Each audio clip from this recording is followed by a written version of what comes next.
Welcome back to the PCAF. My name is Preston. Today doing something a little bit different. Obviously, as you can see, I'm not sat in the seat of a vehicle today, but rather I'm in my home library. And I decided to make a video, actually, on a new vehicle that I just ordered a few days ago. And as you can see by the title, it's the Wrangler Rubicon 392, which I'm very excited about. So this video is basically going to be talking about the speccing process, what I went with, timing, and sort of the general thought process as to why I got this vehicle, or decided to order this vehicle rather. So thanks for tuning in, and let's sort of get into it. Actually, the color that I went with is not actually included on the 21 configurator, so it's a pretty impressive vehicle. As you can see, it's 0 to 60 is 4.5 seconds. Motor Trend, it was either Motor Trend or Car and Driver, actually got it down to 4 seconds flat, which is pretty incredible. So pretty ridiculous for something that looks like a refrigerator. And one of the key new components to this thing is actually the Xtreme Recon package, so you can get 35-inch tires from factory. It's a 1.5-inch lift as well. It's the 35-inch all-terrain tires, which makes it a little bit more beefy. So let's go ahead and build it. I'll talk a little bit more about what I went with here. The color is actually Zenith Silver, which you cannot show on the configurator, so I'm just going to put a gray on it for a second. The Stingray looks pretty cool. I thought about going for that, but I wanted to get a 22 only color, which is that particular silver, which they actually released on the new Grand Cherokee that was just unveiled, I think, last week. So let's just look at the options really quick here. So I didn't really like the satin black grille. I think it kind of cheapens it up. I did do the integrated off-road camera. It also functions dual function as a sort of a front camera if you're going into tight parking spaces and whatnot. So I threw that on there. I did opt for this, but my salesman actually told me this was not available for 22 for some reason. I don't know. This supply shortage thing, I don't know why a sticker can't be printed, but anyway, he said that this was not available for 22. So I don't know if it's a supply issue with printers or what's going on with that, but was not able to get that.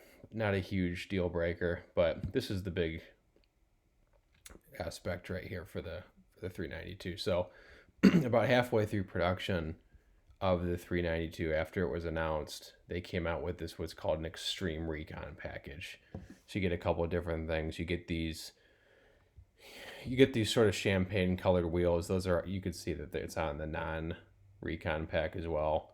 A little bit more subtle though, gold color. You get more of that pronounced champagne here, but obviously you get these bigger tires. These are 35-inch BF Goodrich all-terrains, which are great dual-purpose off-road, on-road performance. In addition to that, you can sort of see this subtle difference here on the wheel well, these flares here. There's about a 1.5-inch sort of plasticky silicone extension piece here that you can see. And apparently that's supposed to just add, extra protection for for rocks and just debris that would be flying up from those big tires. So it's kind of cool though. It adds a little bit more width to the Jeep. Jeeps are pretty narrow trucks to begin with, so I think it just adds a little bit more aggression on there. There's also the reinforced tire carrier that you can see there with the Xtreme Recon pack, and that of course is to help you with the weight of the tire and wheel package in there, since you have much more heft on there as a result of those 35s. So yeah, it's a pretty mean package, and one of the cool things about the 392 as well, let me rotate it back here. If you didn't know, this is actually a functional air scoop, which is cool. So it's not just there for looks. There's sort of a patented technology, I believe it is, they have in there. It's called a hydroglide.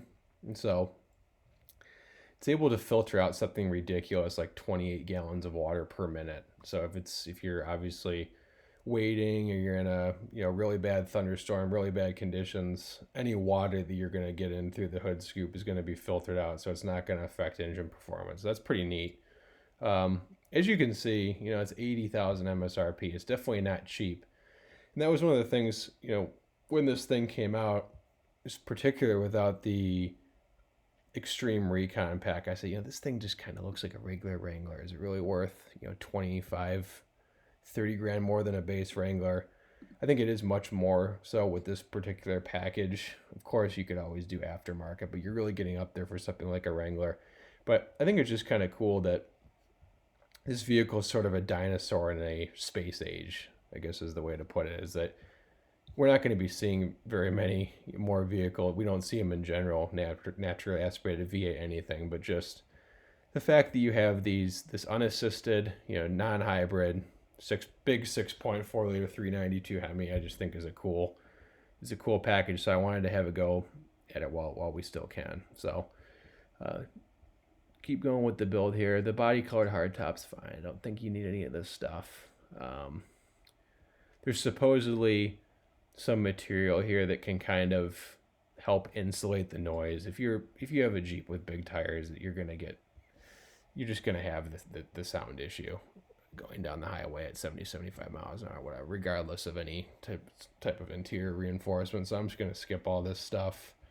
One thing that is kind of disappointing is that when you get to the interior, you're stuck with this sort of black leather, and it is nicely accented. It has sort of the continued theme of like an off kind of goldish orange accent stitching, which is kind of cool. Let's see a 360. Pretty regular Jeep though. I mean, if you sat somebody in here and they didn't see the paddle shifters, that's really the only sort of indication that you're in a 392. You can see it's the first Wrangler with actually steering wheel mounted paddle shifters. Wish they were column mounted, but that's a kind of a minor gripe. But really, between that, those paddle shifters, and the fact that it says 392 on the seats, you wouldn't really know you're in a 392. And I like and dislike. And then one other little Easter egg, of course. Oh, you have your active exhaust button, which is awesome. If you haven't heard this thing yet, go search. Please go do a search. Google whatever. Exhaust 390, Rubicon 392. It's absolutely crazy. It just rips off shifts if you see any videos of them. And they're just super fast. It's going to be pretty hilarious. But yeah, they don't really have another color option other than the black, so you're sort of stuck with it. I asked my sales guy, I ordered it through Cross Jeep in Louisville, Kentucky. I said, do you have a tan seat offering? Because you can get it actually on a lower trimmed Rubicon, but for some reason for their top trim, you're stuck with black, which is just kind of strange to me, given the price point and the, where this thing sits in the lineup. It's at the top. So, plain black, you kind of wish you had another option, but it's the headliner I was talking about. I think that it doesn't really do much at the end of the day.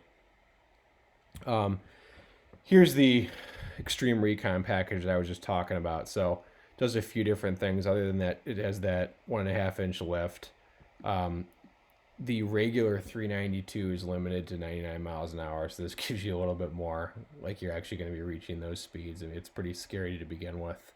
Any Wrangler. This is key as well, is the 456 gears. Now, this allows you to actually experience sort of more of an overdrive sensation in these Jeeps, and that's very important. So the AEV Jeep that I have right now is the V6 Pentastar, just completely lacking in power, both in horsepower and torque. And when you have the 8-speed coupled with these 456 gears, you're going to have a much better experience for highway everyday driving, going down the freeway at 75 miles an hour, and you're right around 2,000 RPM or just under. And that's a big difference with the way that these are geared. It's going to help you also off-road with just getting the power down and in and out of tight spaces off-road, as well as passing people on the highway. So it's great to sort of have that calibration done. You can just see these wheel flare extensions I was talking about. Their reinforcement, and then you have your all-terrain tires. So you're going to have enough aggression for your tread grip, but it's not going to be overwhelming. I have mud terrains on the AEV now, and they can get pretty irritating just in daily use. They're very, very loud. You sort of have to be in the mood to be experiencing them. But so this will be nice to kind of get away from that a little bit, make it a little bit more daily drivable and usable. And that's really the big thing with the 392 is the V8 really does give it that daily usable character, dual personality that you need. I think the Jeep Wrangler Unlimited, I think, weighs something like 5,200 pounds. So you just need that extra power. You don't need 470. I think the sweet spot for a base Wrangler might be 320, 330. But that Pentastar is pretty weak, and it does not really perform well until you really rev it out. Nobody's revving out the Wrangler. I don't think the power comes in really until between 4,000 to 6,000 RPM, which is kind of a dog if you ask me. So having that 392 at your disposal under your right foot is going to be huge. So, and here's that gear ratio change too with that Xtreme Recon pack. So that's pretty cool. Yeah, so that's really it. I mean, it's not as exciting as playing around with something like a Porsche configurator. As I said, it's going to be Zenith silver, so just think sort of Jeep classic silver. I think it's a metallic color, but I think it'll really pop with these accents a little bit better than this gray. I think this kind of hides it a little bit, but it's a another cool color nonetheless. So there it is, the Rubicon 392. Yeah, this is the Stingray. Pretty cool color. So we'll take a look at the options once again. Pretty basic. I mean, you don't really get to select too much from Jeep, but it's a pretty comprehensive, cool package. So I'm really excited to getting it, and I'll be getting it hopefully tentatively March 2022 is what I hear, but who knows with all the supply stuff. But it's going to be pretty exciting. I plan to keep it for quite some time. May lease it, may buy it. I don't know what I'm going to do yet, but it's definitely going to be sort of a long-termer. So thanks a lot for tuning in. I'll see you on the next one.